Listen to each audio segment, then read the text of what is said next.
Chris, can I go first? Making a habit of leaving it late, take reassured from the mentality, or you're like worried that seeing something to every game?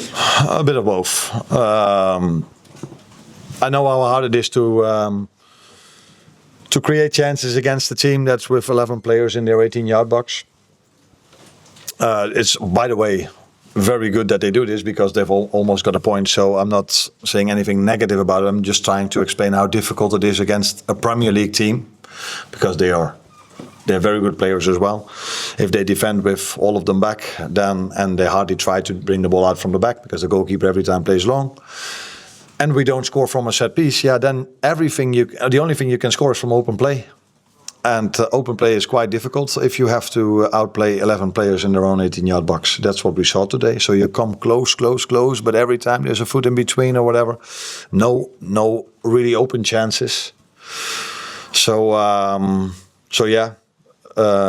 draw was probably what we expected throughout the game, but we tried also with the substitutions we made to bring all the players we have that can attack on the pitch. So I think we were 6 or 7 in the end. I don't know if that has anything to do with us scoring the goal, but we did create the penalty, and just before that with a big chance from Jeremy. So relief, lucky. You mentioned the substitutions. Obviously, Milos comes up in the first half. Was that purely because of the yellow card, or was there an injury? Not only the yellow card, also that afterwards he played the ball, no foul at all.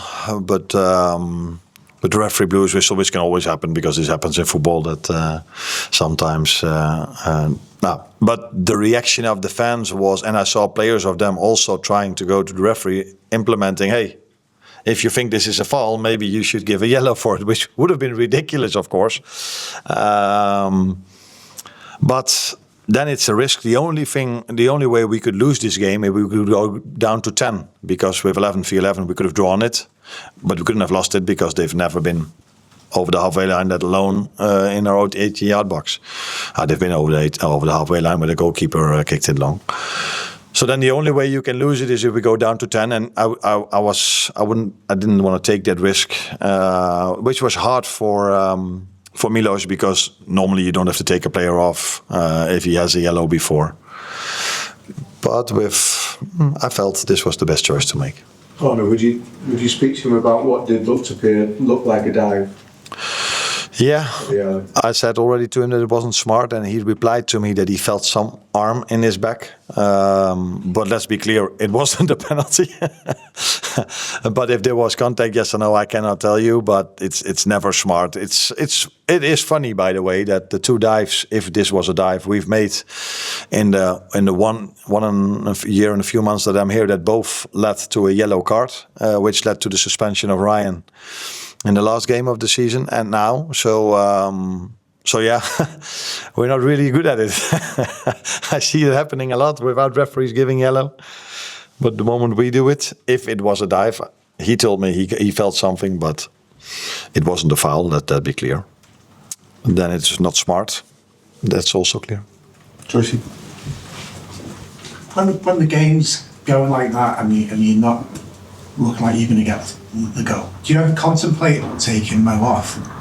Because it wasn't his best afternoon today, or was it just simply you're overloading with, you want to overload with attack? Yeah, you always, if you need a goal and the things do not go really well, because it wasn't as if although the second half I felt we were doing better and better and better, we came closer and closer and closer.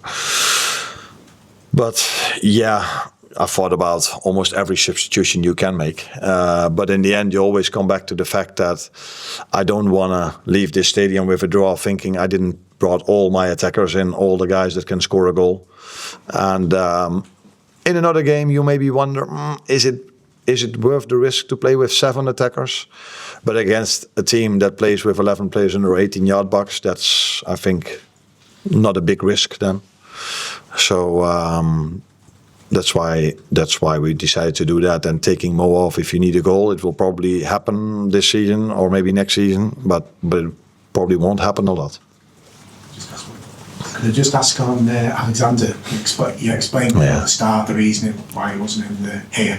Did he train this morning like an AXA? No, he did recovery, but he got a hard and tough session yesterday. So I can explain you, but it's going to take a few minutes. But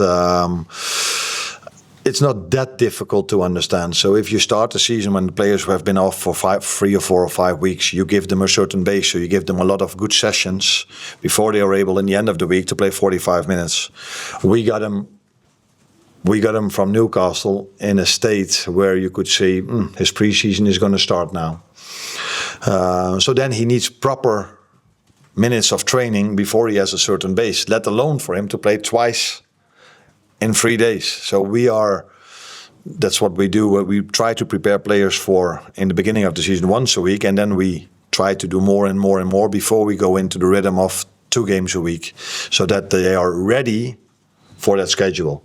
Now, Alex is far from ready for that schedule of 3 games in a week, 90 minutes. But then we could use him for today 5 minutes, and then Wednesday again 10, and then 15. But that we don't believe that is the way to build him up. We believe it's the way. In Sweden, they did the right thing of giving him good sessions without playing him a lot, because if you play the player, you cannot give him good sessions. They did the right thing. We did the same. So now we will be able, either Wednesday or Saturday, to play 45 as a minimum and maybe a little bit more. But if he plays 45 on Wednesday, don't expect him to play 45 or more on Saturday, because his body is not prepared for that, in our opinion. The last one. I'll just check on Alexis McAllister on after that tackle in the first half. Was that come up tactically or the injury? Not tactically, but it was a bit of both. So it's similar to Alex, but in a completely different way. He missed a lot of pre-season, so he is ready for 1 game a week, maybe 70 to 90. He played 90 for Argentina, and he was really tired after 70.